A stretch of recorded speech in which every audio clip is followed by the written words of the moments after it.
ನಮಸ್ಕಾರ ಆತ್ಮೀಯರೇ, media house ಕನ್ನಡಗೆ ಸ್ವಾಗತ. ರಾಜಕೀಯ ಅನ್ನೋದು ಚದುರಂಗದ ಆಟ ಇದ್ದಂತೆ ಅಂತಾರೆ. ಈ ಮಾತು 100% ಸತ್ಯ. ಯಾಕಂದ್ರೆ ಈ ಚದುರಂಗದಾಟ ಗೆಲ್ಲಬೇಕು ಅನ್ನೋ ಚೆಕ್ ಕೊಟ್ಟು ಚದುರಂಗ ಗೆಲ್ಲೋ ಚಾಣಕ್ಯ ಆಗಿದ್ದವರು ಮಾತ್ರ ಈ ರಾಜಕೀಯ ಗೆಲ್ಲೋದಕ್ಕೆ ಸಾಧ್ಯ. ಇಲ್ಲ ಅಂದ್ರೆ ಕೇವಲ ಹೆಸರಿಗಷ್ಟೇ ರಾಜಕಾರಣಿಗಳಾಗಿ ಉಳಿತಾರೆ. ನಾಯಕನಾಗಿ ಮೆರೆದಾಡೋದು ಕನಸಿನ ಮಾತಾಗಿ ಹೋಗುತ್ತೆ. ಸದ್ಯದ ಮಟ್ಟಿಗೆ ಚೆಕ್ಕಿಡೋ ಚದುರಂಗದ ಸಿಪಾಯಿ ಆಗಿ ಮೆರೆದಾಡ್ತಿರೋದು ಸಿಎಂ ಡಿಕೆ ಶಿವಕುಮಾರ್. ಡಿಕೆಶಿಯ ಚದುರಂಗದ ಆಟಕ್ಕೆ ವಿಪಕ್ಷಗಳೆಲ್ಲ ವಿಲವಿಲ ಒದ್ದಾಡ್ತಿದೆ. ಡಿಕೆಶಿ ಸೈಲೆಂಟ್ ಗೇಮ್ಗೆ ದೋಸ್ತಿ ಪಕ್ಷಗಳು ಹೇಳ ಹೆಸರಿಲ್ಲದಂತಾಗಿದೆ. ವಿಧಾನ ಪರಿಷತ್ ಚುನಾವಣೆಯಲ್ಲಿ ಡಿಕೆಶಿ ಮಾಡಿದ ಮೈಂಡ್ ಗೇಮ್ ಅನ್ನ ಯಾರಿಂದಲೂ ಊಹಿಸೋದಕ್ಕೆ ಆಗಿಲ್ಲ. ಚದುರಂಗದ ಸಿಪಾಯಿ ಆಟಕ್ಕೆ ಜೆಡಿಎಸ್ ಹಾಗೂ ಬಿಜೆಪಿ ದಂಗಾಗಿ ಹೋಗಿದೆ. ಯಾರನ್ನ ಡಿಕೆಶಿಯ ರಾಜಕೀಯ ಪಾಲಿನ ಬದ್ಧ ವೈರಿ ಅಂತಿದ್ರೋ ಅಂತವರ ಎದುರಲ್ಲೇ ಗೆದ್ದು ಬೀಗಿದ್ದಾರೆ. ಅದರಲ್ಲೂ ಎದುರಾಳಿ ಅಭ್ಯರ್ಥಿಗೆ ಮಣ್ಣು ಮುಕ್ಕಿಸಿ ದೊಡ್ಡ ಮಟ್ಟದಲ್ಲಿ ಗೆಲುವು ಸಾಧಿಸಿದ್ದಾರೆ. ಹೀಗಾಗಿಯೇ ಡಿಕೆಶಿಯನ್ನ ಕರ್ನಾಟಕದ ಚಾಣಕ್ಯ ಅನ್ನೋದಕ್ಕೆ ಶುರು ಮಾಡಿದ್ದಾರೆ. ರಾಷ್ಟ್ರ ರಾಜಕೀಯದಲ್ಲಿ ಚಾಣಕ್ಯ ಎಂದಾಕ್ಷಣ ನೆನಪಿಗೆ ಬರೋದು ಅಮಿತ್ ಶಾ. ಇವರ ತಂತ್ರಗಾರಿಕೆ ಮುಂದೆ ನಿಲ್ಲೋರೇ ಇಲ್ಲ ಬಿಡಿ. ಇಂಥ ಮೈಂಡ್ ಮಾಸ್ಟರ್ ತಂತ್ರವನ್ನೇ ಡಿಕೆಶಿ ಕೂಡ ಪಾಲಿಸ್ತಿದ್ದಾರೆ. ರಾಷ್ಟ್ರ ರಾಜಕೀಯದಲ್ಲಿ ಅಮಿತ್ ಶಾ ಮಾಸ್ಟರ್ ಮೈಂಡ್ ಆದ್ರೆ ಕರುನಾಡಲ್ಲಿ ಡಿಕೆಶಿಯೇ ರಾಜಕೀಯ ಚಾಣಕ್ಯನಾಗಿ ಮೆರೆದಾಡ್ತಿದ್ದಾರೆ. ಸಿಎಂ ಆದ ಮೊದಲ ಚುನಾವಣೆಯಲ್ಲೇ ದೋಸ್ತಿ ನಾಯಕರಿಗೆ ಶಾಕ್ ಕೊಟ್ಟಿದ್ದು ಹೇಗೆ ಅನ್ನೋದನ್ನ ಹೇಳ್ತಾ ಹೋಗ್ತೀವಿ.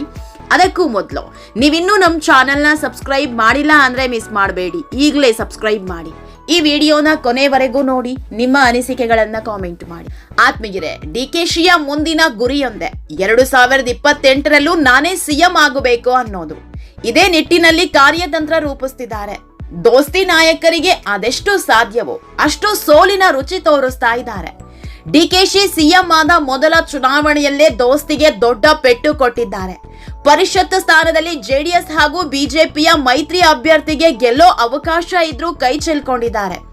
ಇದಕ್ಕೆ ಕಾರಣವೇ ಡಿಕೆಶಿ ತಂತ್ರಗಾರಿಕೆ. ತಮ್ಮ ಬೆಂಬಲಿಗ ವಿನಯ್ ಕಾರ್ತಿಕ್ರನ್ನ ಕೊನೆಯ ಸ್ಪರ್ಧಿಯಾಗಿ ಕಣಕ್ಕಿಳಿಸಿದ ಡಿಕೆಶಿ ಇವರಿಗೆ ಎಲ್ಲರಿಗಿಂತ ಹೆಚ್ಚು ಮತ ಬೀಳುವಂತೆ ಮಾಡಿದ್ದಾರೆ. ಅದರಲ್ಲೂ ಬಿಜೆಪಿ ಹಾಗೂ ಜೆಡಿಎಸ್ ಮತಗಳನ್ನ ತಮ್ಮ ಅಭ್ಯರ್ಥಿಗೆ ಹಾಕಿಸಿಕೊಂಡಿದ್ದಾರೆ. ಈ ಮೂಲಕ ತನ್ನ ಶಕ್ತಿ ಎಂಥದ್ದು ಅನ್ನೋದನ್ನ ಎದುರಾಳಿ ದೋಸ್ತಿ ನಾಯಕರಿಗೆ ತೋರಿಸಿಕೊಟ್ಟಿದ್ದಾರೆ. ಆತ್ಮೀಯರೇ, ಗುರುವಾರ ನಡೆದ ವಿಧಾನ ಪರಿಷತ್ ಚುನಾವಣೆಯಲ್ಲಿ ಕಾಂಗ್ರೆಸ್ ಪಕ್ಷದ B K Hariprasad 30, V P Mohan 29, B S Shivanna 30, Tippannappa Kamakanur 30 ಹಾಗೂ 5ನೇ ಅಭ್ಯರ್ಥಿ, ಅದರಲ್ಲೂ ಕೊನೆ ಅಭ್ಯರ್ಥಿಯಾಗಿದ್ದ ವಿನಯ್ ಕಾರ್ತಿಕ್ 32 ಮತ ಪಡೆದುಕೊಳ್ಳುವಲ್ಲಿ ಯಶಸ್ವಿಯಾಗಿದ್ದಾರೆ. ಕಾಂಗ್ರೆಸ್ 5ನೇ ಅಭ್ಯರ್ಥಿ ಡಿಕೆ ಶಿವಕುಮಾರ್ ಆಪ್ತರಾದ ವಿನಯ್ ಕಾರ್ತಿಕ್ ಹೆಚ್ಚಿನ ಮತ ಪಡೆದುಕೊಂಡಿರೋದು ಕುತೂಹಲ ಕೆರಳಿಸಿದೆ. ಬಿಜೆಪಿ ಅಭ್ಯರ್ಥಿಗಳಾದ ರಘು ಕೌಟಿಲ್ಯ 29 ಮತ ಪಡೆದ್ರೆ ಲಿಂಗರಾಜ ಪಾಟೀಲ್ 27 ಮತಗಳನ್ನ ಪಡೆದುಕೊಂಡಿದ್ದಾರೆ. ಜೆಡಿಎಸ್ ಅಭ್ಯರ್ಥಿ ಗೋವಿಂದರಾಜು ಕೇವಲ 14 ಮತಗಳನ್ನಷ್ಟೇ ಪಡೆದುಕೊಂಡಿದ್ದಾರೆ. ಕಾಂಗ್ರೆಸ್ ಪಕ್ಷಕ್ಕೆ ಹೆಚ್ಚುವರಿಯಾಗಿ 11 ಮತ ಬಂದಿದ್ದು 5ನೇ ಅಭ್ಯರ್ಥಿಯನ್ನ ಗೆಲ್ಲಿಸಲು ಡಿಕೆಶಿ ಹೆಣೆದಿದ್ದ ತಂತ್ರಗಾರಿಕೆ ಸಕ್ಸಸ್ ಆಗಿದೆ.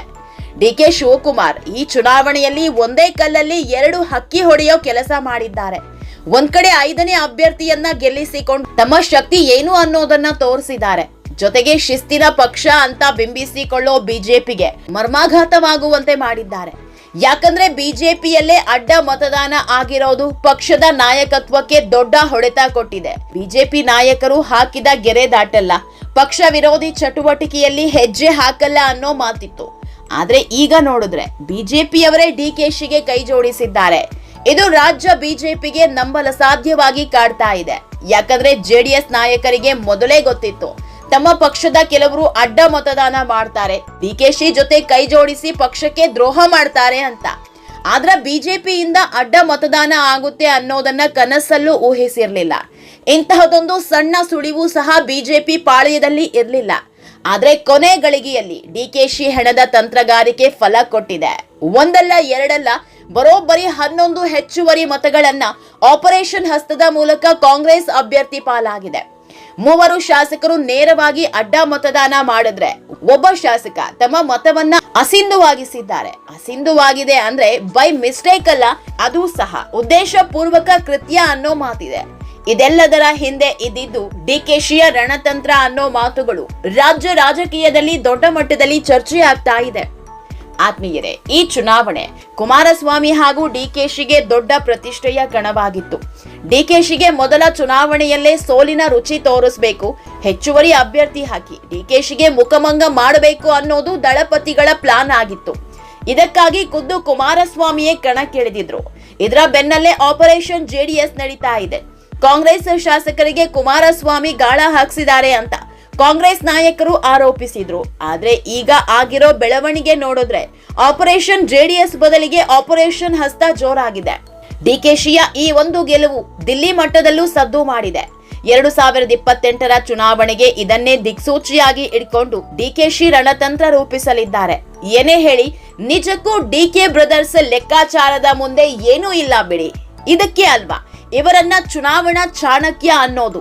ಪಟ್ಟ ಹಿಡಿದಂತೆ ಪಟ್ಟ ಗಿಟ್ಟಿಸಿಕೊಂಡು ಎದುರಾಳಿ ಬಣದಲ್ಲಿದ್ದವರನ್ನ ಇದ್ದಕ್ಕಿದ್ದಂತೆ ಸೈಲೆಂಟ್ ಮಾಡಿದ್ರು.